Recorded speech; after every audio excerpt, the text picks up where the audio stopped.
Welcome back to my channel. Today I'm getting this up a little bit late, but I am playing with the Iron Crafter Challenge, which is used to use metal. I'm also playing with Christie's Beautiful Life 30 Days of Sketches, number 19. And I'm using day 16, which was yesterday's sketch from Jessica Michaels, because I thought that was pretty cool. And I'm also playing along with Mixed Media Mayhem, which is to use leftover alphas, gelatos, and texture paste. So I pulled out these stencils from Tim Holtz, and I'm going to use the number one, but I put the letter in the number one, like the iChat one, and that one down, because I think maybe I have some eyelets for my metal. I have some twine. I have this picture of my youngest doing phonics work. I pulled out these from my kit. I'm not going to use them, but I pulled them out. They just didn't work when I finally got everything done. Here are the black alphas that I'm going to use all the alphas up, not the numbers, but all the alphas. I put them into like a generate letter, like words kind of thing with all the different letters. And I didn't have very many words I could make. So like bummer was one of them. I'm like, that's not going to work. So for vowels, I had 2 Y's left, 1 E and 2 U's. So there wasn't a lot that I could do with those words. So I'm just planning out where the swoopy parts are going to go. And so my idea for using this specific sketch was to use on the side parts of the banner where the threads are, I'm going to use the baker's twine, and I'm going to put eyelets in. And so the eyelets are going to be my metal. Could I have had more metal on here? Yeah. But that's what this is going to be. I'm going to punch the holes for my eyelets right away, and then I save me doing the rest of them. And then looking at the stencils one more time, I am going to use this one. I'm going to use my grunge paste, which is a very textured paste, and mine is really thick right now.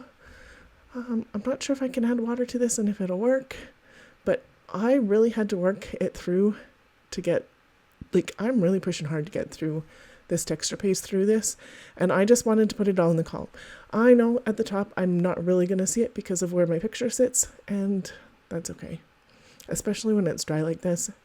It's not like I'm going to use it anywhere else if it dries out any faster. So you see the middle part actually didn't leave it, so I'm going to come back and do some more, and I'm like, nope, still didn't. That's good enough. And then I'm going to clean up off screen, and that takes me quite a bit, and I'm going to dry. So I find that the longest part of making some of these layouts when you're using mixed media is the dry time, and I use my heat gun a lot, but man, it's still the dry time. So I have 2 different sets for setting eyelets. I do not have a crocodile. I probably want one, but this works just as well most of the time. So that one wasn't actually folding down very easily. So I'm going to use actually the ball peen hammer and this other one for this to set it, because I don't know why I have 2, but I have 2. And so I got all those set. It took me a little bit to do that. I'm going to pull out my spray box. I'm going to use my Tim Holtz Distressed Oxide sprays, and this one is Salvage Patina, I think. No, Peacock Feathers. That one's Weathered Wood. And then I'm going to use the Maritime one. The Weathered Wood, to me, kind of looks like a titanium. So it does get some of that blue, not blue, some of that gray color that has that metal look to it. So I'm going to count that in my metal part too, because why not? And then I'm going to start threading through this twine, because my idea was I got distracted when I was talking earlier, obviously, was to use my letter stickers or my alphas like banner hanging pieces. So I'm going to put my banners in. That's why I picked this picture of my youngest actually doing phonics work, because then random letters hanging from a banner kind of fits the theme too. And so I'm going to put them through, get them to a length that I think is good. I could have done the length of this twine quite a bit longer after I get all the alphas on it and stuff, but live and learn. So just trying to get that through. And then just back and forth.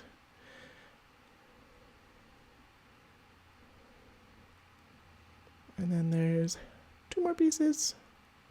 So I think I have less swoopies on mine than Jessica Michaels had on her sketch, but I figured that my letters were going to be pretty big. So they are going to like overlap a little bit on some of the swoopy bits.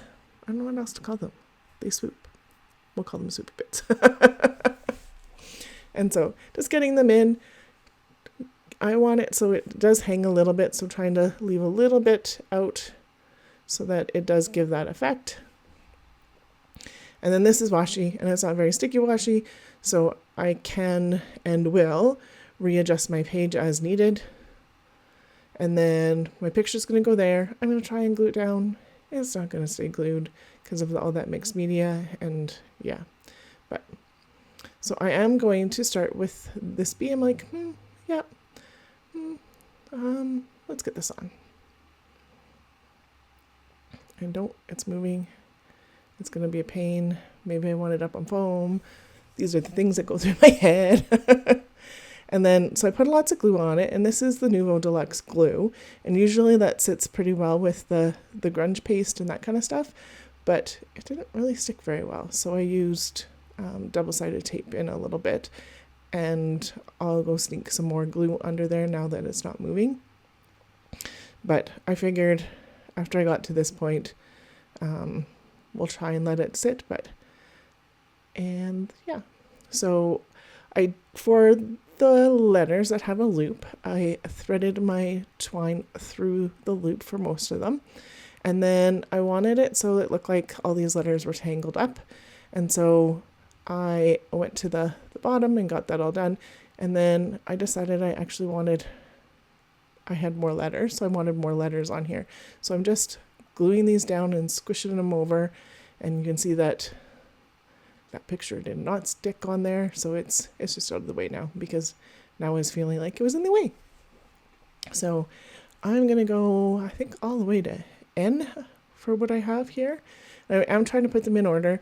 At the bottom, I lose my patience and don't worry about order anymore, but I don't think anybody would notice that these were in alphabetical order, unless I said something, and won't notice that they're not, except I said something.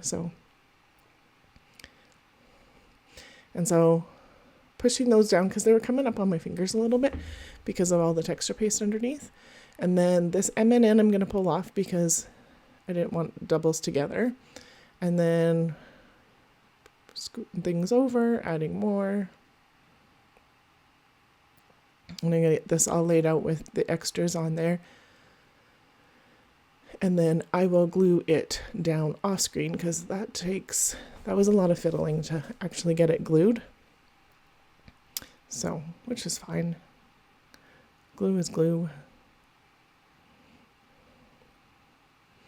And then I did wrap that F around with the twine, and I was like, oh, that would have been so cool if I did that with all of them. But I know I don't have enough twine to do that, because there's only a little bit that goes through each of those eyelets. But that's okay. If I did this again, that's what I would do. Is make that a lot longer.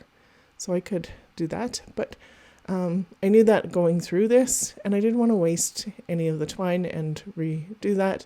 And yeah, so it's just going to work, and I'm going to be happy with it, and not a big deal.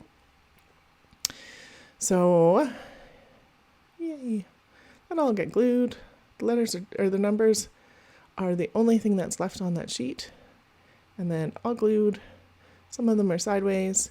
And then I have my wax heating tool beside me, and I decided I'd use this crayon and I would melt and smoosh, because I've got a pretty grungy look already going on, and I thought that might be fun. So kind of working it like a wax seal, but not quite the same. And like, I don't know, this kiddo is doing phonics work, so obviously like grade 1-ish. I think she was kindergarten, but grade 1-ish, kindergarten. We homeschooled for a little while. I used the gray crayon and I wanted to see how it would melt, and wasn't melting too good. And then I wanted to melt some of that crayons that I smushed a little bit because there were some rough edges. But then I noticed that it actually melts my letters too. So I didn't want to do too much of that. So anyway, things you learn as you're doing it. And then here's the really sticky double-sided scrapbook.com tape, because it's nice tape and it was right in front of me so I could use it. And then I'm making the M stick over top because why not? And then this is the word I picked out for my title, which is yes. That was the last 3 letters off of that whole sheet that I pulled out. And then I was looking at a couple other things to see if it worked. I did want to get one of these on here, but it's just not really a spot for it now. So, and then this is the last little bit of wax that I have left that I melted, that melted off as I was heating up my crayon. And so I did do a couple drops of that just to get what's left out. I do double check some of my other kit things to see if there was something else I would use. I thought about doing yes and then thank you because I was feeling pretty snarky today, but I decided nope, just a little more glue. And that's this layout done already. It took me about, an hour and 6 minutes is what it took me. And so that's a wrap. Close-ups here are to follow. If you loved how this came together today, please make sure you subscribe, like, share some crafty love in the comments below. Blogs, playlists, and links are always, always, always in the description box below. Make sure you go share some crafty love with some of the other people. And then until next time, stay inspired, scrappy, and full of ideas. Thank you so much for being here, and have yourself a wonderful